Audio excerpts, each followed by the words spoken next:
You might think I'm making this title that I'm talking about the middleweight division because of this upcoming fight this Saturday. No, you're wrong. Absolutely not. I'm actually really not looking forward to the UFC 293.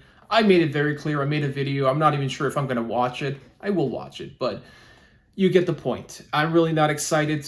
I will make a very good assumption that Israel Adesanya will be the champion, will remain the champion after this weekend for many, many reasons. But I'm not going to go into that. I'm looking past it, and my question is, will Dricus du Plessis be in the audience right there?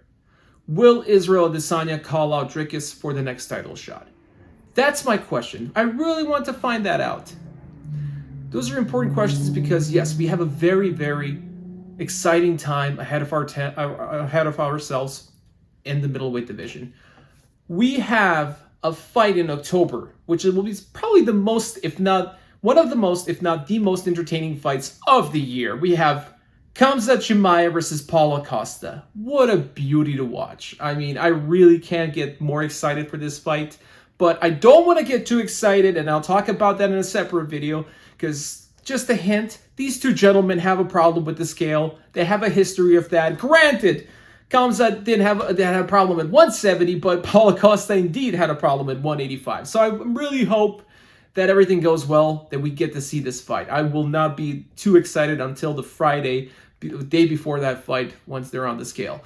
But alas. So now all the evidence that we have at hand is that Paolo Costa was supposed to fight a few months ago. He was literally pulled out like 12 days before the fight. He was literally pulled off the card. This didn't happen before like this, where the organization pulled the fighter. We had people cancel, right? For whatever reason, a lot of things happened before in the history, but we never had the organization actually pull a fighter, and this is exactly what happened. Paolo Costa did not get injured.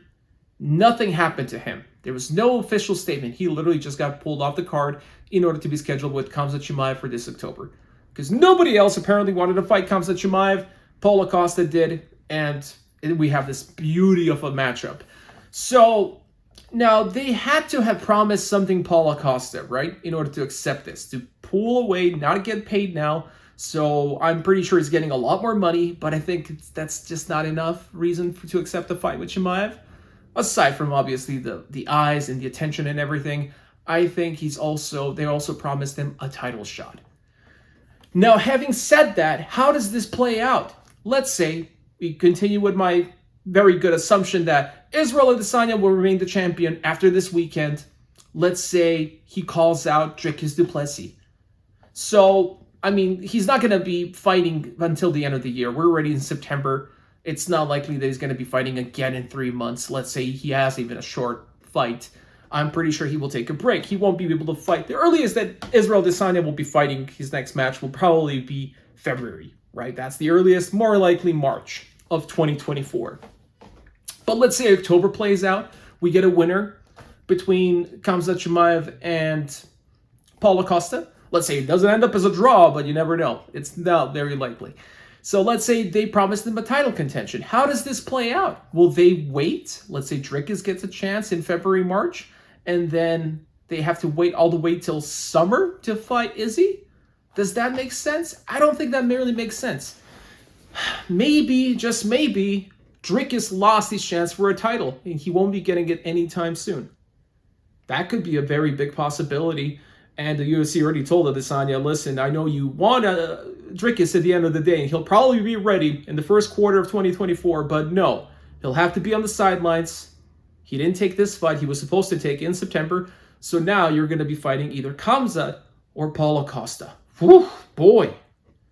I mean, listen, Dricus will be a big challenge for Adesanya, but imagine Paolo Costa or Khamzat. Now we're talking, sure, Paolo Costa lost to Chimaev, but, you know, a Paolo Costa that beat Chimaev, that improved, that is better, learned from his mistakes, that's a dangerous Paolo Costa too.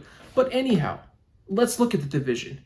This is just the current state. We don't even know who's going to be the next title contender.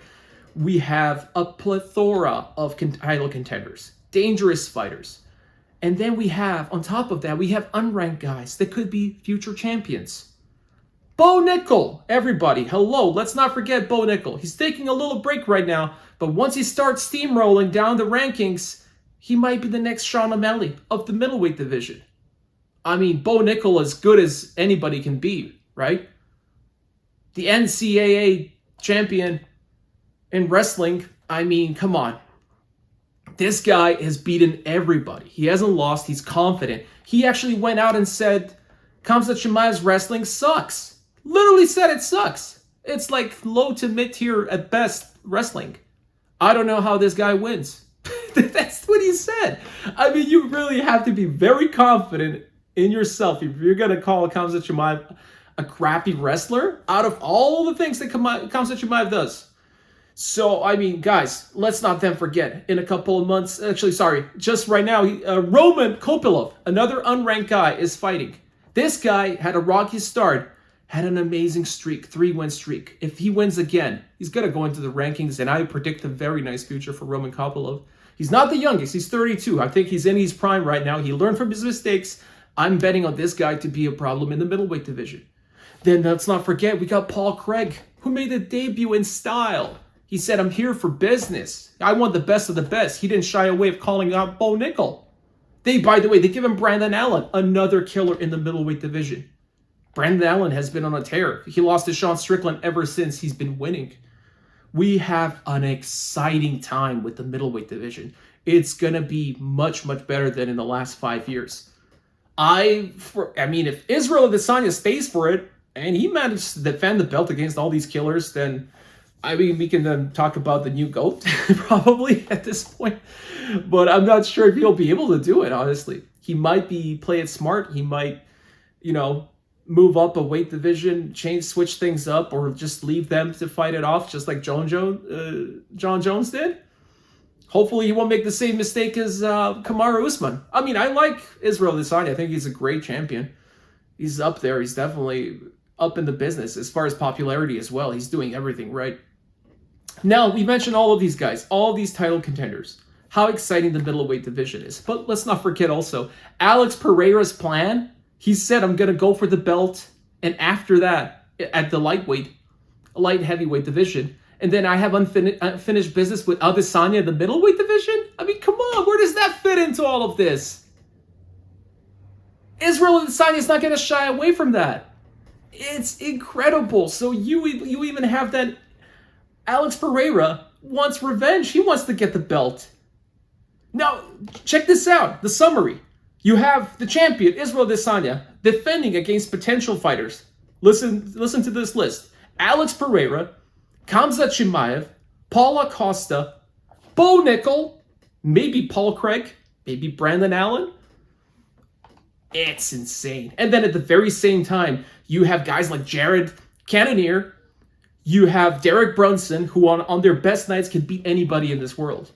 So 2024, starting from October, we're going to see fireworks. I'm pretty sure that, Adesanya will remain the champion.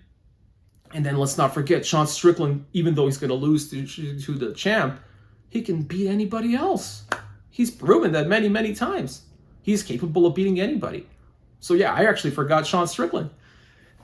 It's crazy. So from October up until the entire 2024, there's going to be fireworks. I just hope that everybody makes weight. Nobody gets injured in the process. And we get all these beautiful fights. I just can't be more excited. As a fan, I am excited to the max. Let me know what you guys think. Let me know, who do you think will be the new champion or in 2024, or will Israel Adesanya defend the belt against all of these killers and remain the champion? Please let me know in the comments. And if you like this, don't forget to subscribe to Octacage MMA. I'll see you in the next one.